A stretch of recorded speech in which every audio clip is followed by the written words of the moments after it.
1. So I work at this nice little cafe in the middle of a neighborhood. It's a pretty small place, and because of COVID, we're only doing outdoor seating with 12 tables available. Also because of COVID, we're asking that all reservations be made online.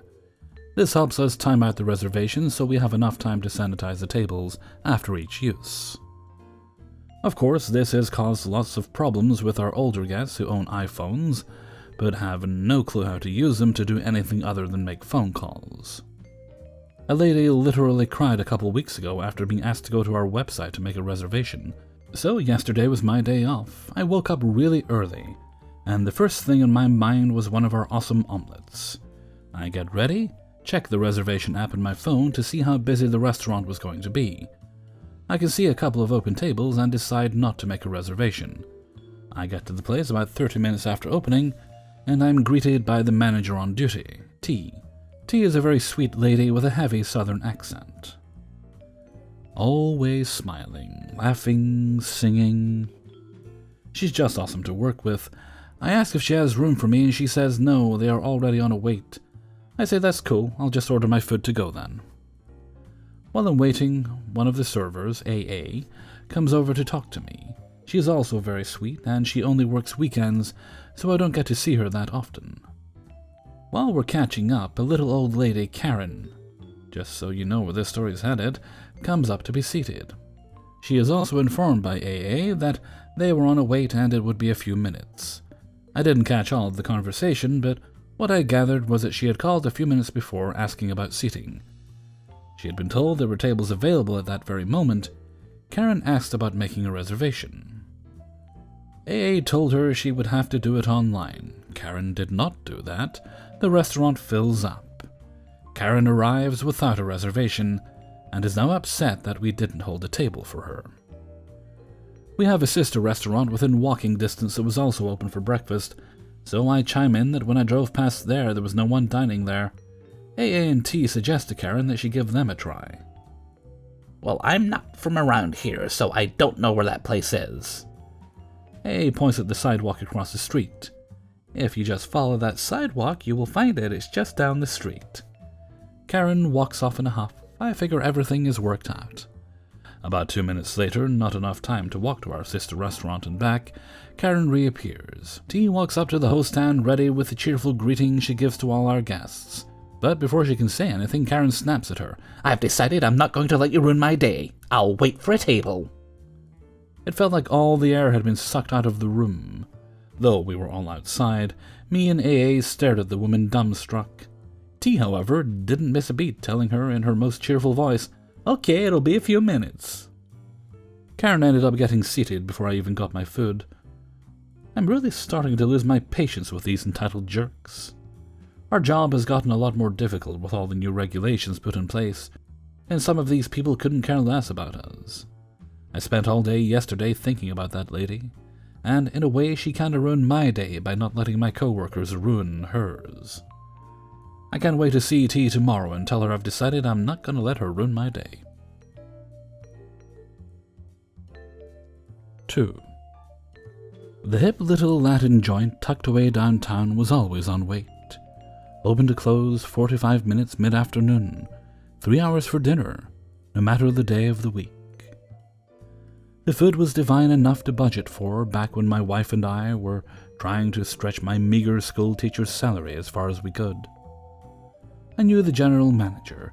He and I had worked together in lives past, veterans of a shitty little sports bar across town whose owner would go on to drink himself out of business. It was that GM I looked to when the day came for me to get behind the bar again. I was a seasoned barman. I worked the best, made obscene money running a busy live music venue for 2 summers, paired with a hard-as-nails Mormon girl. Every cover band in the world plays Brown Eyed Girl. To this day, I can't stand that song. I'd worked the worst. A trainer at a new gig once told me, "They didn't burn their wells" at the end of the night. But as soon as I was closing that lousy seafood place of my own, I did.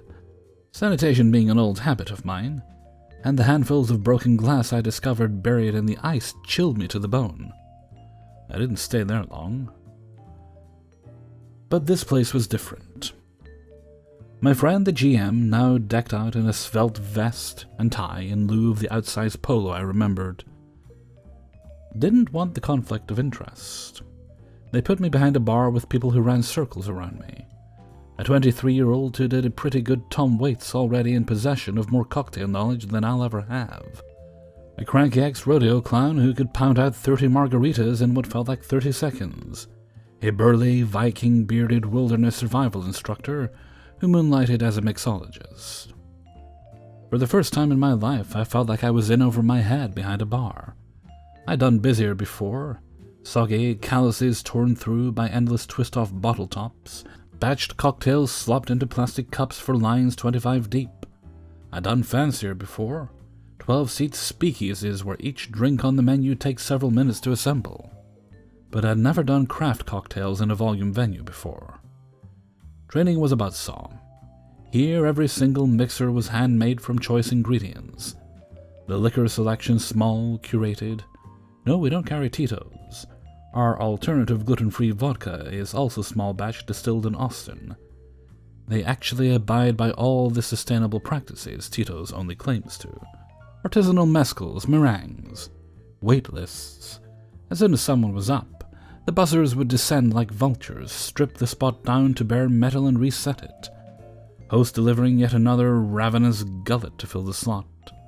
Smiling and nodding through the pleasantries, ready to pile another action item onto my already precarious mental to-do list. Elbows deep in the well, printer overflowing with servers' tickets behind me. Staring at happy hour, and extending all the way through closing. Teardown, cleanup, nightly prep, and restocking took nearly half as much time again as did the breathless madhouse dinner service. My first night out of training, they told me I'd killed it. I felt like I'd barely survived. My second, I solicited feedback from old Tom, who'd nodded, acknowledged I was a capable barman. This kid, several years my junior, had made me feel like a warrior. I was hazed, lightly, but it was never paired with a reprimand from management. But I kept my head down and it passed. Eventually we hired another, and I was no longer the new guy. He was a good one. He had just started engineering school. We had beers one night after he finished up training. He asked me if everyone on the crew hated him. It passed from him, too, upon the next round of hiring. I thrived. Being in the thick of it was my zen, the happy hour onslaught commencing no sooner than I'd windsored my necktie and buttoned my vest. Hours-long crush of service passing in a moment. Nothing on my mind save for survival, the next task. Working memory, the only me, a machine, an automaton, built to prioritize and consolidate tasks. One way up the bar and down again, orders stacked in my mind, back to the well, and that printer, a Tetris effect of efficiency organization, maximizing output, minimizing tasks, all to exacting standards. 400 margaritas tonight, each one of them exactly the same. Tallying small victories the rare times I drag my greasy workbooks home, and find it technically still the same night that I've gone to work. The bar was good to me. It paid off my student loans. It covered the down payment on a home, a place in which to raise my son. Then one day there was a nest egg, peace of mind for the future. I'd never known savings before. I settled in with the senior staff, began to anticipate the swells, the abatements, knew the regulars, shared the in-jokes. But restaurants are transient work. Our executive chef parted ways with the company, the sous chef changed the menu a bit. We cycled through bar managers, some could hang, most couldn't. Wait time shrank, walk-ins became viable during happy hour, restrictions loosened on reservations. More and more of the locally sourced organic foods instead started coming from bulk providers.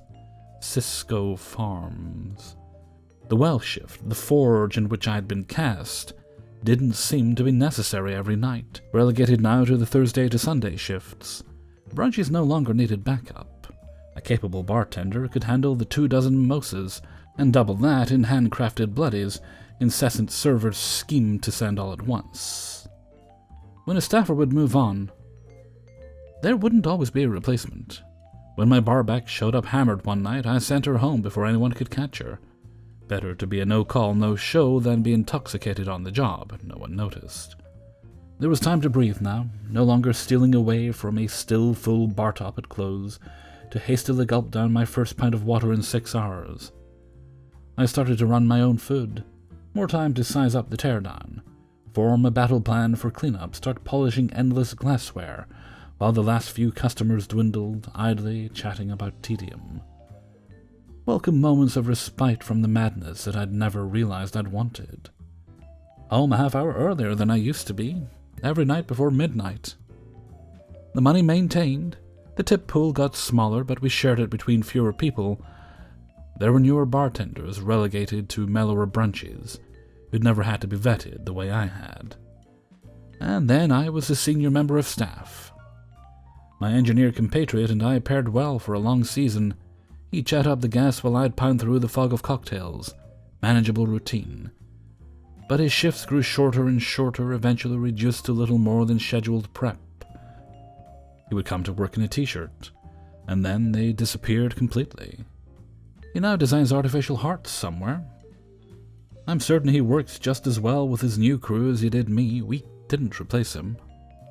A new chef came aboard, the minimum wage went up, and with it so did prices. I made maybe 30% more per cover, but I still managed to take home roughly the same amount per shift.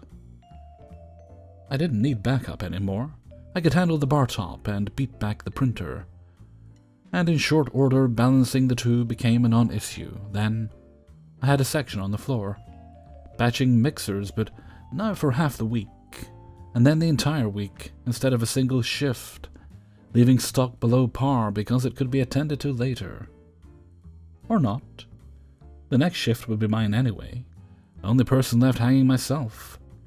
Clean up the only closing duty remaining crucial, and ample time in which to do it. I sometimes burned the well before close. There were no waitlists anymore. Eventually came the nights where I locked the door and walked out at close. Then came the nights that I locked the door 5 minutes to close, then 10, then 15. Home early, family still awake. We survived a tumultuous effort at reinvention by a chef who was genuinely too good for us. Our menu reverted. Old favorites returned. Customers starting to as well. While we're all waiting to see how much COVID changes us, I wait. I returned after 3 months of quarantine to none of the faces I'd started with so many years before, save for my friend the GM. 3 months of being a stay-at-home dad with my son, downtime from him spent stealing a few hours here and there to pursue my dream. 3 months in which I worked harder than I had in the last 18 behind the bar. I wasn't among the lucky ones who made more from relief than I did while employed, but that was okay, because it bought me something more precious than that. It bought me time. Now that's gone again. We're open again. The beast is hungry again. Though I'm on the clock again, get paid more again, I work less. It only takes a few hours to set up everything I need for an entire week now. I stand around a lot. Ample time to think about all the time it eats up. I'm not likely to be hired anywhere else during this revolving door of bungled government shutdowns. Even if I would be able to sacrifice an evening to do reconnaissance, find another shoulder-to-shoulder fray in which to throw myself, it wouldn't be safe right now regardless. Instead of the cathartic madness, barely enough time to come up for air, I'm relegated to mellowness, the resounding repetitiveness of tomorrow looming, perfect cocktails lazily crafted, one at a time.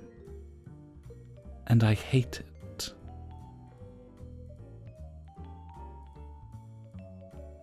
Three. Hey y'all, I work at a popular Mexican fast food chain that's known for its Bell logo. I'm still reeling on something that happened in the drive-thru a couple of days ago. Right as I'm starting my shift and taking over the drive-thru, my first customer is this guy who immediately starts screaming at me the moment I greet him. Also, as a side note, please do not yell or scream when you're ordering in a drive-thru. I promise we can hear you at a slightly loud speaking volume. I can't even understand what this guy is talking about until one of my managers gets on the mic and asks for him to please calm down. And when he does, slightly, he starts prattling on about how we fucked up his order for the 3rd time in a row, and how he's so fed up with it, yada yada. As this guy is talking, I realize it's the same person I've encountered a couple times before, and motioned to my manager I know what's going on. Asked him what exactly we messed up, and he proceeded to tell me he asked for X item, which we have not had for months. And we gave him Y item, which is a new thing that's basically the same thing, but with 2 of the ingredients switched. The conversation then goes as follows. Sir, I apologize, but we've not had that item in for quite a while. Well, then you should have told me the other 2 damn times I ordered. Is it so hard to make me what I fucking want? I was the order taker the last 2 times he came in, and most definitely informed him of this change.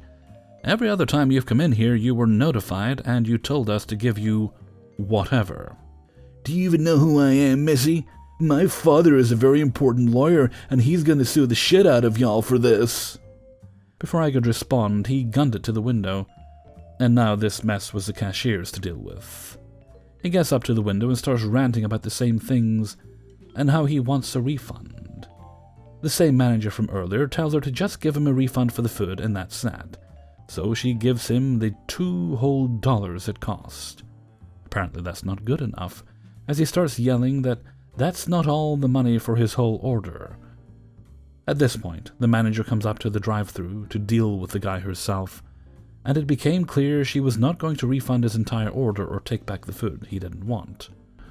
Because of COVID, we can't take back literally anything a customer touched, and he threw his food at her, which of course exploded nacho cheese and beef everywhere. Yelled he was never coming back to our store, and to expect a call from his lawyer daddy soon. We never got a call from his dad, but we did get a call from another store location across town about the same crazy dude wanting that item. Oh, and for some clarification, this wasn't some 20-year-old pulling the dad card. He looked to be around 40 or 50. 4. So to preface, it's my Monday, I'm on a split. I was tired and there were probably better ways to go about this, but in my defense, I wasn't all there. We're not completely open due to COVID. We're offering limited indoor seating cafeteria style. You order at the host stand, I'll bring your food, that's it. So we had this woman, not even worth calling a lady, come into the restaurant with her husband. I was working the back today, so I missed all the beginning interaction, but I bring her food. All I see is what the ticket in the back says, entree $2 soup. That means she got a side soup with her entree, which is 8 ounce. So I bring out her food, and before I can even finish setting the plates on the table, she immediately goes, "We ordered a bowl, this isn't a bowl." So I proceed with the, "Sorry ma'am, but you ordered a soup with your entree, correct?" "Yes." "Well, the side soup is a cup." And she just kinda didn't say anything else. So I was just like, "Do you guys need anything else?" Her response was something along the lines of, "No need to put you out." But she was super rude the whole time, so I was just like, okay, and left. I started bringing the food out to the next table, which happened to be right next to hers, and realized that I brought this new table a cup instead of a bowl, so I went to bring them another, and asked them who ordered the bowl because I'd misread their ticket. And the lady pipes up, "That's ours, I ordered a bowl." I reminded her that according to her ticket, she didn't. And again, she didn't say anything, so I thought I'd just save the middleman and bring her a copy so she could see. Well, she didn't like that, not one bit. She demanded to see her copy because I brought the kitchen copy, so I was like, "Sure thing, of course, ma'am," and went to go print it and bring it back. "No, I want the copy I signed. I'm taking your tip." "Absolutely, no problem. Let me go grab that." Which I did, along with the manager. I couldn't stick around because I had other tables to bring food out to, but she started yelling at my manager about how it's our fault that she ordered the wrong food and everything was cold and awful, even though she'd eaten everything. And when my manager told her, "Listen, will you start speaking to me like a person? Maybe I could do something for you." And that set her off even more because she then demanded to speak with the owner. Lucky he was there, even though it was his day off. "Sorry again about ruining your dinner tonight."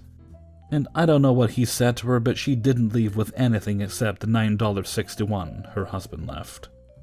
So I realize I should have just given her the other 4 ounces of soup to avoid all this. But she didn't give off the vibes of, I am a raging lunatic who is going to try to get free food and get you fired over bringing us soup we didn't order. If I'd known that, I would have just brought her more soup. But, madam, you started a war over 4 ounces. By all means, keep your tip. And to show that I am not a god-awful server, the literal next table to leave said they loved everything so much and couldn't wait to come back, and would I still be around. 5. I, 18 female, work at a sports bar. Flashback to yesterday. I had just worked a double and only came home with $30. What a drag. Our business has been on and off busy due to COVID, and school just starting back. Now fast forward to today. It was a Wednesday night, and we were keeping steady business, not too slow and not completely slammed. I had a section inside while I was also put on rotation for patio. Our host came up to me while I was busy in the middle of serving 4 tables. He asked if I would like to take 2 outside. I thought about it and almost said no, but I am down on money, so I said fuck it, why not? Boy, am I glad I did. See, earlier in the night I had a low top with 2 women, maybe in their 30s, and a middle-aged man, maybe 40s to 50s. The story is kind of hard to explain, but long story short, he made an oral sex joke and made me extremely uncomfortable. Right after this happened is when I sat outside with a couple, both middle-aged as well. As I went out to greet them, they could tell I was a little bit flustered or startled. Whatever you want to call it. They asked me what happened, so I told the story because they seemed nice enough to chat it up with, and trust with what happened. They both immediately had a look of horror on their faces, and started to profusely apologize to me about what had happened. I told them thank you, and that it wasn't their fault. Things like this happen in sports bars often. They began to tell me about their 2 daughters, and how they can't believe men still do things like that to younger women, thinking it's okay. I agreed, and chatted with them for about 20 minutes about a lot of things. They were so understanding and kind, and just talking to me and understanding my discomfort made me feel great and happy. As I'm bringing their check to them, they're getting ready to leave. They tell me sorry again, and that I was an amazing server, and they will ask for me when they come back. I try to give them my best smile under my mask, but of course, they only got the eye squint. I thank them over and over and go back to check on my other tables. As I go outside to bust their table after leaving, I see on the receipt a $40 tip, and a note that says, "I'm so sorry you had to deal with that guy. Keep your head up. Things get better." Smiley face. And I swear to God, I sat down and literally started crying right there. People don't understand how much that can make a server's night or even week. Their tab was only $90. And yet they were still kind enough to give me a $40 tip. They truly made my night, and I wish I could have told them thank you, but they left before I had gone back outside. It just goes to show that it all evens out in this industry. Faith in humanity restored. Hey everybody, Hellfreezer here, and thank you very much for listening to Spinning Plates, episode 114. And thank you very much to everybody who allowed me to use their stories in this video. Hey, here we are. Another year for me. I am 39 today. Another year closer to the grave. Lovely. No, don't be happy freezer, yada yada, blah blah blah. Happy freezer, okay. It's another year closer to the grave, yay, right. We will have a stream later on tonight, most likely, unless I pass out and sleep through again. Never say never. But if not, then there'll be a stream possibly starting a little bit earlier than usual. We'll see what time I get organized at. I will have to make sure I've got appropriately yummy snacks and things before I start. There may be munching on this one. Okay, and with that, I'm going to head off for now. So until next time, thank you very much for listening, and take very good care of yourselves.